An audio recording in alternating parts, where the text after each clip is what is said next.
नमस्कार दोस्तों, हर हर महादेव, जय परशुराम। मैं कृणाल त्रिवेदी आप सभी का मेरी यूट्यूब चैनल के एस्ट्रोलॉजी में हार्दिक स्वागत करता हूं। दोस्तों, आज मैं जिसकी कुंडली का विश्लेषण करने वाला हूं वो उनका ताल्लुक एक राजनीतिक पार्टी बीजेपी से है और उनको बीजेपी का चाणक्य भी कहा जाता है और जो माननीय वड़ा प्रधान श्री नरेंद्र भाई मोदी के पीछे एक चट्टान की तरह खड़े हैं। जी हाँ दोस्तों, आपने सही समझा। मैं आज राजनीति के कौटिल्य अमित शाह की कुंडली का विश्लेषण करने वाला हूं। तो दोस्तों, इस वीडियो को लाइक करें, शेयर करें और चैनल को सब्सक्राइब करना ना भूलें ताकि नए वीडियो के नोटिफिकेशन आपको रेगुलर आते रहे। देखिए दोस्तों, यहाँ पे अमित शाह की कुंडली 6 नंबर से स्टार्ट हो रही है। 6 नंबर मतलब ये कन्या लग्न है। सबसे पहले तो कन्या लग्न जो होता है वो द्विस्वभाव राशि है। ये कन्या जो राशि है वो द्विस्वभाव राशि है और इसके अंदर मतलब कि ये जातक के अंदर डिप्लोमेसी पहले से ही होगी।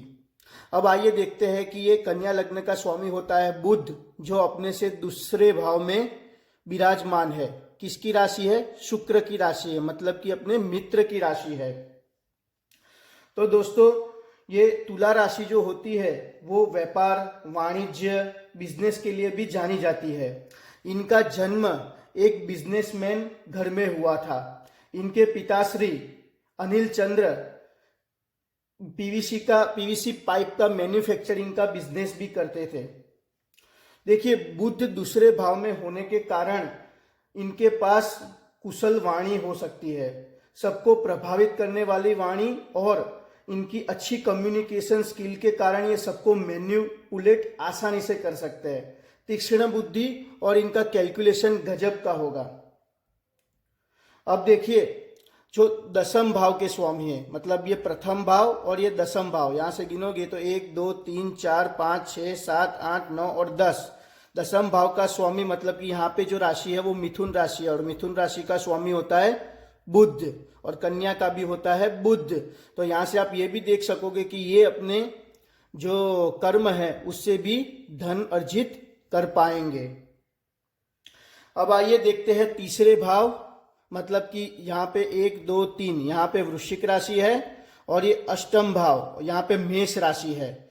दोनों के स्वामी होते हैं मंगल, जो 11वें भाव में नीच के होकर विराजमान है।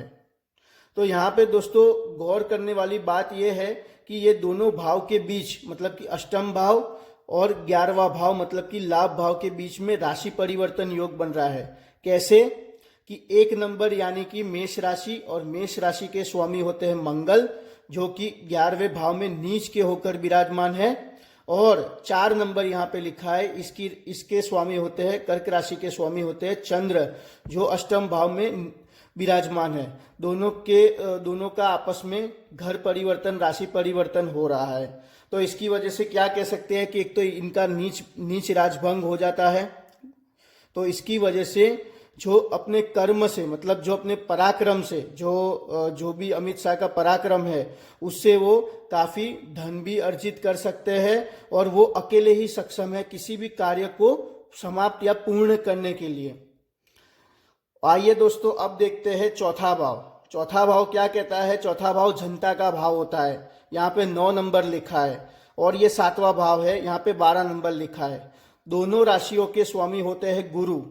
कैसे? जैसे कि यहाँ पे 9 नंबर लिखा है, तो 9 नंबर यानी धनु राशि और 12 नंबर यानी मीन राशि, दोनों के स्वामी होते हैं गुरु और वो भाग्य स्थान में विराजमान है। यहाँ से आप गिनोगे तो 9वां स्थान है जो भाग्य स्थान है, जो काफी अच्छा स्थान है। 9वें स्थान का स्थिर कारक भी गुरु ही होता है। तो इससे क्या कहा जा सकता है कि जब जनता के बीच में ये आएंगे तब इनका भाग्योदय होगा, जब इनकी शादी होगी, जब इनके घर में लक्ष्मी आएगी, मतलब जब इनकी धर्मपत्नी आएगी, तो इससे इनका भाग्योदय भी होगा। और यहाँ पे देखिए केतु महाराज भी एक्सॉल्टेड है। हालांकि केतु महाराज यहाँ पे अच्छे परिणाम नहीं देते हैं, वो डिटैचमेंट के कारक है, परंतु यहाँ पे उच्च के होने के कारण ये यहाँ पे बाध्य हो जाते हैं अच्छे फल देने के लिए। तो आइए देखते हैं अब इनका पंचम भाव। देखिए, इन्होंने जो एजुकेशन मतलब जो पढ़ा था वो बीएससी विथ केमिस्ट्री था।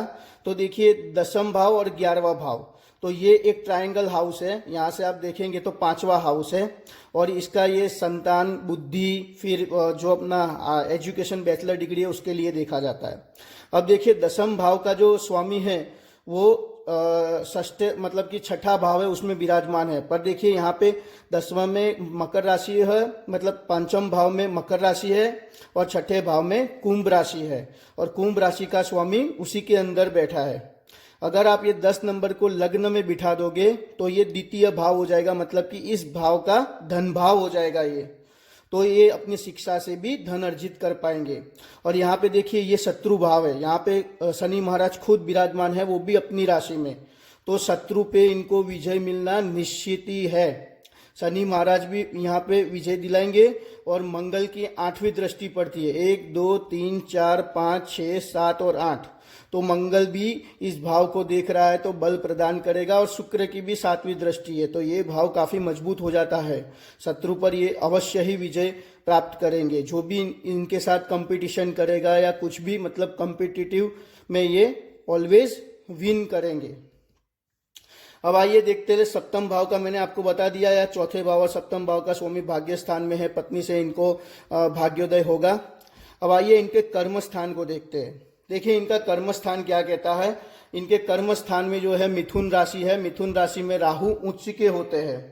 तो देखिए दोस्तों, मैंने पहले भी आपको कहा था कि अगर आपको राजनीति में जाना हो तो राहु उसका कारक ग्रह है, राहु का बलवान होना काफी जरूरी है। और इनके देखिए दसम भाव में ही राहु उच्च के होकर विराजमान है। तो अब यहाँ पे राहु ये उच्च के है, तो ये देखिए आप कि इनका राजनीति में प्रवेश कैसे हुआ और इनको राजनीति में काफी सफलताएं भी मिली है।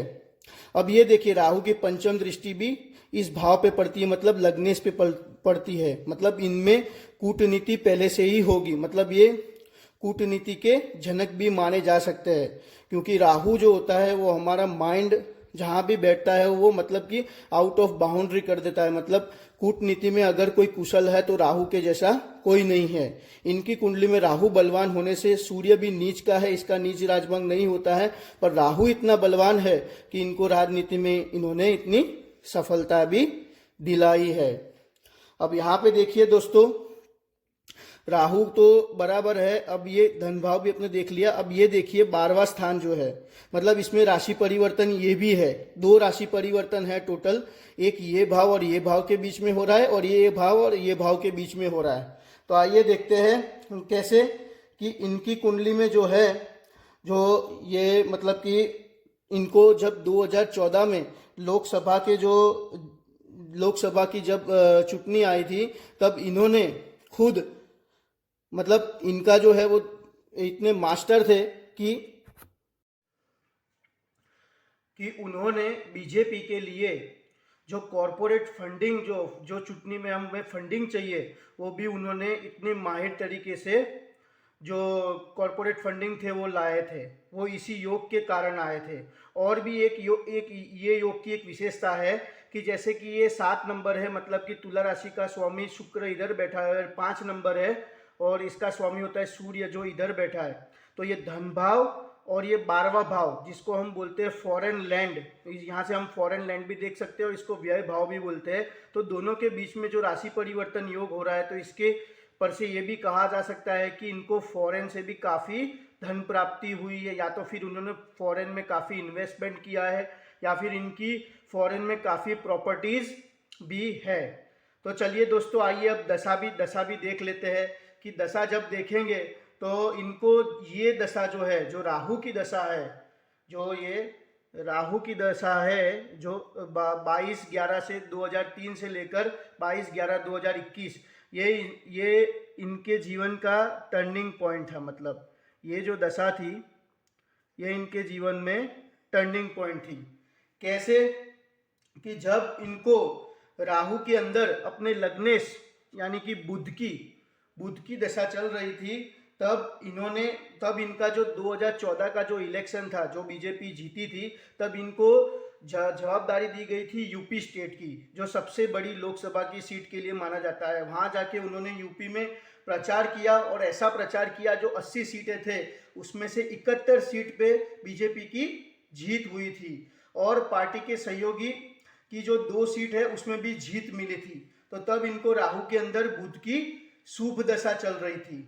और जब राहु के अंदर शुक्र की दशा आई इसके बाद, जो 2017 में थी, तो इसमें इनको भाजपा के राष्ट्रीय अध्यक्ष बनाया और उनके नेतृत्व में बीजेपी ने उत्तर प्रदेश, उत्तराखंड, गोवा और मणिपुर आदि कई राज्यों में बीजेपी की सरकार बनाने में इनको सफलता प्राप्त हुई। देखिए नवमांश भी देखिए, नवमांश में भी लग्नेश काफी प्रबल है, अच्छा स्थान है, यहाँ से 7वीं दृष्टि जो लग्न भाव पे डाल रहा है। और ये D10 चार्ट है, यहाँ पे सन जो है मतलब कि जो सूर्य की पोजीशन है वो काफी बेटर हो जाती है, लग्न में आ जाते हैं। तो और यहाँ पे राहु भी D10 चार्ट में उच्च के है। तो टोटल ऑल ओवर मिला के ये कहा जा सकता है कि इनको राहु बहुत ही भा गए, मतलब इनकी कुंडली में राहु ने सब कुछ ठीक कर दिया। तो ऐसे ही दोस्तों मैंने ये पूरी कुंडली का विश्लेषण किया है, तो आगे भी मैं आपके लिए ऐसी कुंडली के विश्लेषण लाते रहूँगा। इसके लिए आपको सिर्फ चैनल को चैनल को सब्सक्राइब करना है, वीडियो को लाइक करना है और शेयर करना है। तो चलिए दोस्तों, मिलते हैं नेक्स्ट वीडियो में एक अलग कुंडली के साथ। तब तक के लिए खुश रहिए और खुशियाँ बांटते रहिए। क्यों? क्योंकि खुशियाँ बांटने से ही बढ़ती है। धन्यवाद।